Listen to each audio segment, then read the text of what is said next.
welcome to the monthly economic briefing presented by the Kenan Institute of Private Enterprise at UNC Kenan-Flagler Business School. I'm External Affairs Associate Rob Knapp. It's great to have you with us this morning. So a couple of weeks ago, we weren't quite sure what this briefing was going to look like because we weren't sure if we were going to have an operating government. We do. Congress got together, and with a little more drama than even usual, we have a funded and open for business government. We have a Bureau of Labor Statistics with the lights on and putting out jobs figures this morning. So we have a lot to talk about. So we have jobs figures. They're very, very interesting. We're past the deadline for this last debt showdown. But is that the end of the story? Our chief economist, Gerald Cohen, says, wait just a minute. There's more to the story. His question is, are we actually arguing about the right things when we're talking about the budget? He's going to be on with us in a moment to talk about that, as well as the jobs numbers that the Bureau of Labor Statistics gave us this morning. 336,000 jobs added. Big number. If you like to watch the stock markets, today should be an interesting day. So he'll have that to talk about, some other things too. Like I said, he'll be on in just a moment. After he finishes his presentation at roughly 9:15 Eastern, we will be ready to take your questions. Always eager to hear what you have to ask about. You can ask those questions at any time using the Q&A function at the bottom center of your screen. If you are with the media, we'd like to move you all to the front of the line. So if you can, when you send your questions in, please give us your organization along with that so we'll know. Now, if you're joining us by phone today, you can ask questions too. You can email those to me at rob_knapp@kenan-flagler.unc.edu. We will be taking questions until about 9:30 Eastern today. Sometimes we leak over a little if we've got a lot, so we'll keep an eye on that. Get your questions in early if you can. Anything we get at the very end of the show, we might not be able to get to, and we'd like to try to answer everything if we can. Okay, busy morning ahead, so let's go ahead and get to it. I'd like to introduce our chief economist, Gerald Cohen, who's been working on some numbers this morning as well as some other things. Good morning, Gerald. Good to see you. Good to see you, Rob. It's been a very interesting morning. There's no such thing as an unexciting. I guess every day is interesting for economists. So let me share my screen and move ahead with the analysis. So my slideshow is turning on. Perfect. Let me make sure you are seeing. I just want to make sure that you're seeing just the key slide. I think that is right. I'm sorry. So as you mentioned, Rob, 336,000 jobs created in the month of September, well above Sorry? Just want to jump in. Go ahead and put it in presenter mode. We're still seeing a couple of other things there. Okay, so thank you. Is that what you're seeing? There we go. Yep, okay, we're good. Perfect. Thank you. You would think with 3 years of doing this, I'd still get it right, but so 336,000 jobs created in the month of September, well above expectations. And in addition, August and September were revised up substantially. I think 285. Well, if you include that and the net number or both the upward revisions and the surprise, it was 285,000. So a very strong number. There's really no details other than my favorite temp help that were particularly weak. The unemployment rate was unchanged. You could say good for the Fed, where the fact that you're seeing slowing in wage growth, but it's still running quite hot relative to the Fed's expectations. So it's really a very strong report, I will say last month I talked about revisions being down, revisions were up. This does not look like a recessionary environment, or one where we're getting close to being a recession. So have to be very blunt that whatever forecast I had about a recession in late this year or early next has to be, based on this data, kind of pushed back. I do still believe we're headed to a recession, and I'll show you a little slide why. But this data is saying that the economy is still very strong. And if you had asked me whether we'd have the Fed raising rates by over 5 percentage points, and in a pretty very quick succession relative to history, and we would still be printing this number, 336,000 payrolls, I would have said the probability was near zero. So this is just, it's the economy is surprising us all. So you can see the trend, which had been kind of downward, now flipped back upward. The one thing I will say, I'll keep stressing this, is that where we should be relative to demographic forces is around 100,000. So we're just running well above that. So even if we see some slowing, which I would expect, but we kind of level off at this 100,000 level, and we're kind of looking at that last month before revision, we're kind of getting there. That would still be consistent with healthy economic activity. But this is saying, look, the economy is going to grow even stronger. And I should note that bullet shouldn't say previous months, it should be previous months, and the surprise were 285,000. The unemployment rate, 3.8%, it's ticked up a bit from the low that we saw, the kind of 50-year low of 3.5, 3.4, 3.5, still very low by historical standards. In this month, we saw the number of unemployed were unchanged, and the labor force grew slightly, with the participation rate unchanged. And something that I just want to stress about this data is that, and this goes to the discussion about the budget, the discussion about where we're going to grow or how we're going to grow, and what I said about the number of potential workers that how we can grow, is we have these two countervailing forces. One is that prime age or working age, the working age population, their participation rate has been rising. It was unchanged in the month, but it's kind of it's above COVID levels. It's kind of approaching the kind of record high levels that we saw in the mid 1990s.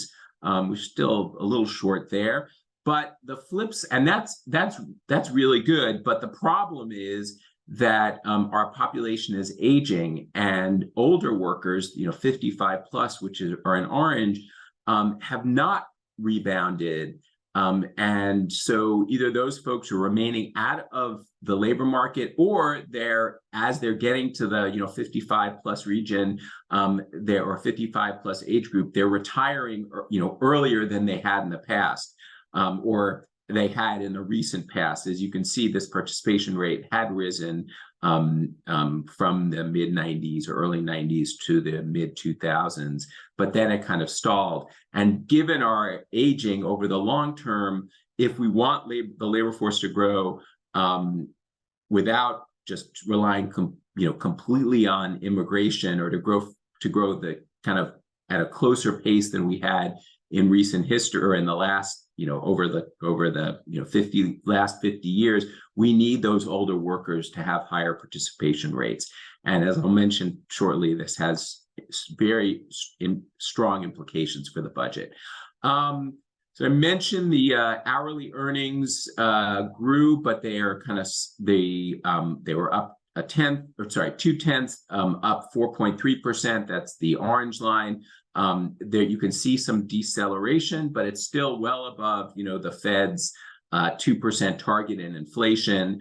They're growing faster than inflation, which is good from a consumer standpoint.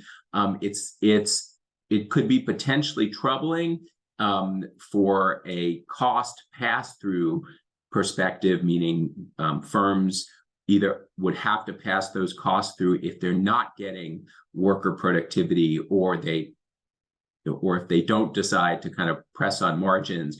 And so that's a trend that we need to watch carefully to see whether this higher level of wage growth is going to continue to pass through if we don't have the strong productivity growth, or is going to pass through or is not going to pass through, depending on the productivity growth.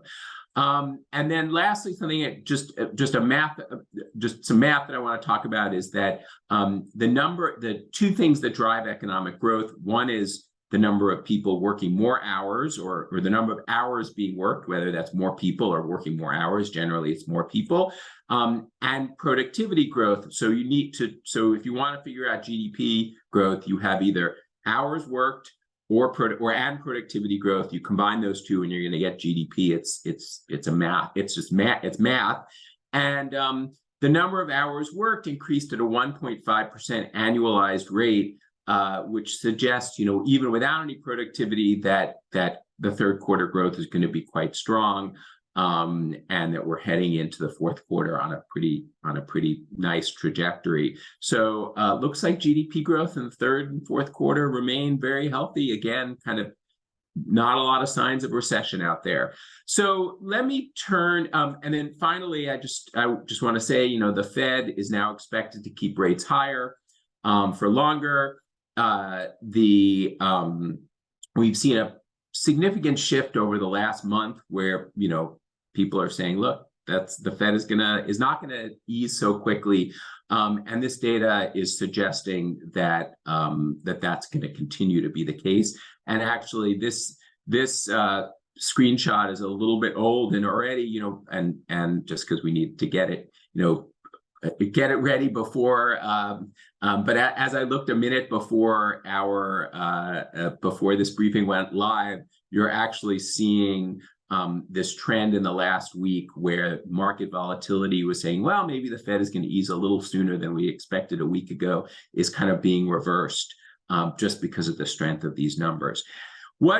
All of this, the Fed, the kind of stronger path of the economy, as well as other concerns, are leading to a big jump in interest rates, which I know you've all been hearing about. But I want to kind of focus on one level of interest rate that people don't talk about that much, which are inflation-adjusted interest rates, which is really, what drives economic decisions. People talk about interest rates, so they say, well, what is that relative to where my wages are going to be growing, or if you're a company, how fast I can increase prices. And these inflation-adjusted rates are really that manifestation. And the thing about them is that they're now at 10 plus year highs, or 15-year highs, and especially given the kind of labor market dynamics, the productivity dynamics labor market dynamics I was talking about, potential productivity dynamics, which I can talk about. These numbers are going to bite the economy. And then getting to this question of the federal debt dynamics, that also is problematic for the debt dynamics, given the high level of debt that we have and expect it to grow. So let me talk about that I haven't left that much time, but just for a few minutes, and then we can open up to questions. So this chart, is what not that many things keep me up at night, but this chart does.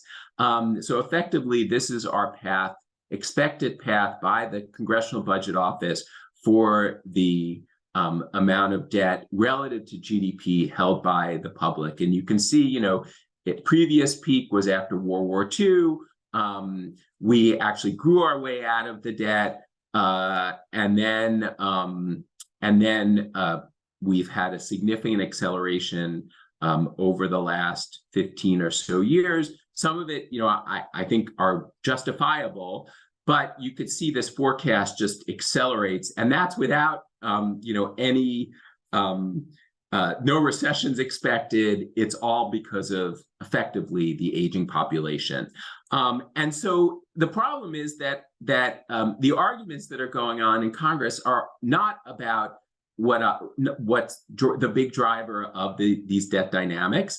What they're about is they're about a really small share of spending, which is what is discretionary spending, effectively what Congress decides every year that they can control. As you can see, it's less than 30% of the budget of spending, and it's expected to decline even without the cuts that people are talking about. And by the way, half of this is defense, which most people do not say they're willing to cut. So take, or a little bit less than half. So take half of this and say, and so now we're arguing basically about 10 to 15% of the budget, and about 3% of GDP. So this is the key point, that we're arguing over the thing that is expected to decline, that's not driving the budget dynamics. And here you can see it, right? You could see it's illustrated right here. The blue line is what we're arguing about. The orange line is what we should be arguing about, which are, mandatory spending, which are Social Security, healthcare, and I think that if we're going to talk about what's driving our debt dynamics, we should be talking about that as well as taxes. And that's this chart, that we're spending more, and we're taxing at the same rate relative to GDP, and that's not expected to change according to the CBO. And so something has to change. And so if we're going to cut spending, we have to cut it in the mandatory, which are the things, the third rails that nobody's willing to cut, or we need to raise taxes, or we need to do some combination of both. The other challenge is that by running these deficits, we're going to have higher interest outlays. And then if you lop on top of that the level of, if interest rates stay high, then that makes the debt dynamics even worse, the net interest payments and the debt dynamics even worse. And by the way, these forecasts were done when 10-year interest rates were lower, and they anticipate that the 10-year, while it will kind of rise, will kind of settle back under 4%, basically a full percentage point below where we are. So, so this forecast that I'm talking about is actually, if you incorporate current interest rates and whatever the path of interest rates coming from the futures markets, it will be even worse. So that's really worrying. Lastly, this chart did not work out the way I'll have to redo it and send it to you folks. But what I wanted to stress is that it's going to be very hard to grow our way out of this problem. The Congressional Budget Office, they anticipate that the economies will grow around 2%. And you can't see in this chart, but I'll fix it and we'll resend it. You can see that in the 1950s and 1960s, we grew at 5% on average. And then we've had a slower path of growth. And we're now, given our current population growth and given current trends in productivity, 2% is in some respects a fairly optimistic number. We could change that by, increasing immigration somewhat. And if we go back to a strong productivity environment in which, productivity grows 3% rather than 2%, or the 1 to 1.5% we've been seeing recently, we could move the needle a bit. But I can assure you, or I'm willing to bet a lot of money that our potential growth will not go back to the 5% that we had in the 1950s and the 1960s. Even if productivity, goes back to those levels of, 3 and change, because we just don't have the bodies to be able to create that growth. We could have huge productivity, but we're not having the demographics or the immigration, and nobody seems to be wanting nobody wants to have, nobody's talking about having that immigration, and I don't even know if it's actually possible given global dynamics. So let me stop there, and I apologize for this chart. Please look at the version that we'll send out, and let's open it up to questions. All right, thanks very much. Whirlwind tour there in 20 minutes, and Yes. a lot to talk about, and probably even more, and maybe some of that will come up in the questions. So I want to remind everybody, we have room for a couple more questions, definitely. So if you want to send them to us, please use the Q&A function at the bottom of your screen. I've gotten a couple by email already, so we know that works. If you're with us by phone or just want to use the email, send them to me at rob_knapp@kenan-flagler.unc.edu. Before I forget, for everybody who's on today, as you know, you do get a little email package later in the day that includes the charts. So we'll have that chart updated that Gerald was talking about. And if you don't get it for some reason, please email me at that same address, rob_knapp@kenan-flagler.unc.edu, and I'll make sure that we get it to you. Sometimes the spam filters are tough to get past, so we'll do what we can to make sure you have that. Okay, Gerald, a couple of questions to lead off with, and pardon my averted gaze, but I'm using my phone as another screen this morning. This one from Dan Barkin, and this is what's become a tradition on the briefing, the inverted yield curve question. So we're talking about the 10-year 3-month here. Dan says it is a significantly less inverted than it was because the long end has been going up more. Is there research that says at X point after an inverted yield curve becomes uninverted again, is that when the recession usually occurs? In other words, we shouldn't stop celebrating necessarily when the inversion stops. So that's exactly right. That's a great question, Dan. It's actually something I looked into earlier this week, noting that the level of inversion had changed. We actually can call it the yield curve has actually gotten steeper, though mathematically that it's actually it's meaning that you've gone from a more negative to a less negative.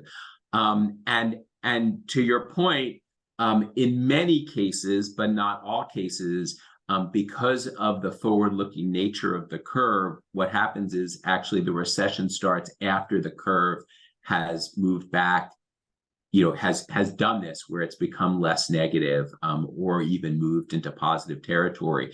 And that's because the forward nature of the market. So the market's already, you could say that the market's already looking towards the next expansion. And that's, partially why you could say the 10-year interest rates have moved higher, because they're saying, look, the economy is going to rebound. And so, we're already kind of anticipating higher rates in the future. The challenge with that is that that sometimes happens, but sometimes what will happen is the curve will start because the Fed the curve will do that, kind of move into a less negative or positive territory because the Fed starts cutting rates. And so, the kind of bottom half starts to increase. And so, it's a little bit challenging because there's kind of a couple of moving parts. But you could say in many cases, that's exactly right. That by the time we have the recession, the curve has actually become less negative or even positive. Okay, very good. And thanks again to Dan from Business North Carolina for that question. This one is from Chris Faulkner McDonough. He asked, there's a new NBER working paper that shows that the decline in debt post-World War II occurred mostly through financial repression, cap on interest rates. How likely is it that we'll get financial repression as a solution to today's debt problem? And what form would that take? Thanks for the tough question, Chris. I think part of the explanation in the 50s was that we had financial repression effectively the Fed kept interest rates extremely low, and banks were kind of forced to hold more treasuries. And in some respects, you could argue that that's happened over the last 15 years because of, Dodd-Frank has basically said or has had one of the parts of Dodd-Frank is that you have to hold more capital, and one of kind of the capital requirements of Dodd-Frank have gone up, and one of the safest type of capital that you can hold are treasury rates. And so, and in addition, mutual fund companies, when they have your default account your default money market account is a federal money market account, which again holds treasuries. So there's been a push. I don't think it's a nefarious push, because it's a push for regulatory to make the financial system safer, to have the financial system hold more treasuries. I don't think this is, or I will say very strongly, it is. I do not believe, or I do not. Well, I'm saying think, so I keep saying that the having been part of administration that was doing this, that was not our goal. Our goal was to make the financial system safer. But could that continue? Could it get worse to keep the debt dynamics, from these exploding debt dynamics from causing a financial crisis? Potentially. One thing I'll say is that people say, oh, we should inflate it this away. But as I stressed with mandatory spending, Social Security is indexed for inflation. Healthcare costs go up with inflation, actually go up more than inflation, which is one of the problems of healthcare. So everybody says, oh, we can inflate the debt away. The answer is we can't, because the things that we're spending on is because of inflation. So how do we handle that? I'm not saying we should have more financial repression, but it might be one of the solutions. I don't think it's not the right solution. By no means it's not the right solution. The right solution is to talk about our mandatory spending, have a serious conversation about mandatory spending and how we can keep it in check, and also higher taxes. We have to do it if we're gonna have these spending levels. And nobody wants Social Security or Medicare cut. That's clear. Nobody wants it cut. So if we don't want to cut it, then we need to pay for it. If we ever start filling guest slots on here, it would probably be good to have someone from political science, because a lot of these questions are very much about political will and what is politically possible. So exactly. We'll make that note for a future briefing. Yes. Here's another good question. This one's from Jeff Miller. Can you discuss the longer-term likely impacts on the housing market of the higher for longer Treasury rates? So I think this is why one of the reasons why I keep saying that we're ultimately that these rates are going to bite, because you're seeing it in housing markets. You're seeing it in auto demand, and I think that this is going to continue to weigh on the housing market. The challenge that we have, and this is that we have a housing shortage.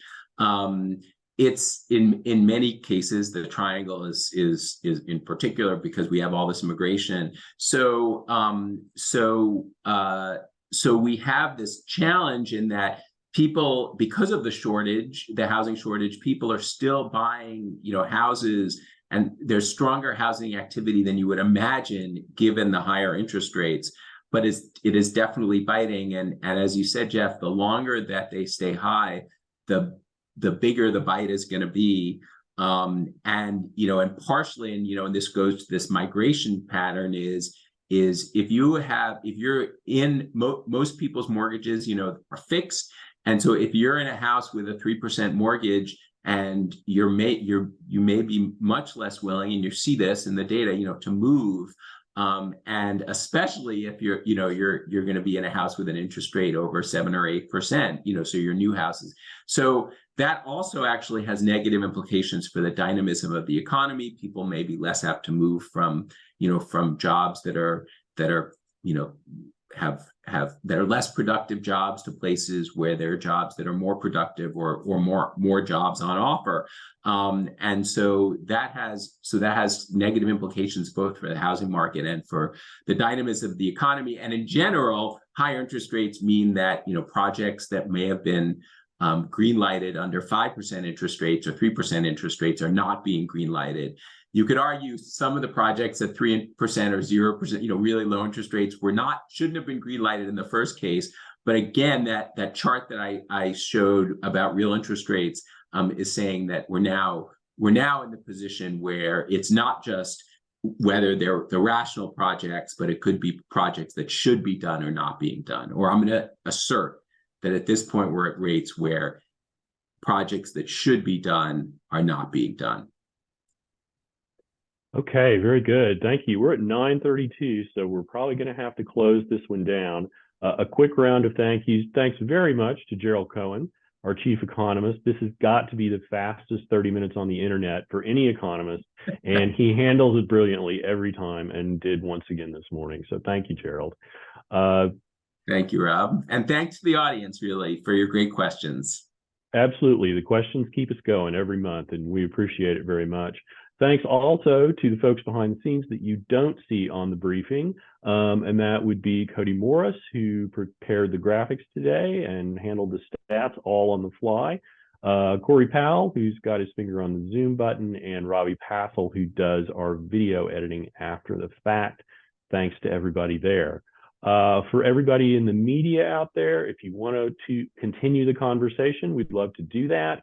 If you'd like to talk to Dr. Cohen or any of our experts about any of the things that we cover, please let me know. You can find me at rob_knapp at kenan-flagler.unc.edu.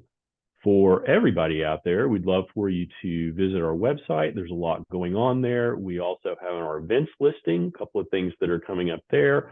Our Frontiers of Business Conference is next week, Thursday and Friday, right here in Chapel Hill. So you can find information for registering and being with us for that. Gerald is also going to be on another webinar later this month that looks like it's very interesting. There's information on there about how you can sign up and attend that as well. So we hope you'll take a look. We are at kenaninstitute.unc.edu.